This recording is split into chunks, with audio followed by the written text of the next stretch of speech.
F'Marzu li għadda, ir-rata tal-inflazzjoni hekk kif imkejla mill-indiċi tal-prezzijiet tal-imnut naqset meta mqabbel ma' xahar qabel jiġifieri fi Frar.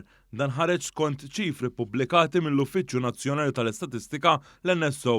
Hawnhekk ħareġ kif ir-rata inflazzjoni f'Marzu kienet ta' 6.95% waqt li fi Frar ir-rata ta' inflazzjoni kienet ta' 7.11%. Dan ifisser tnaqqis ta' 0.16% meta mqabbel ma' xahar qabel. L-akbar impatt fuq l-inflazzjoni kurrenti ġejja mill-prezzijiet tal-ikel hekk kif l-akbar żieda f'dan ix-xahar ġiet irreġistrata bl-ikel ta' takeaways u anke l-prezzijiet tad-djar.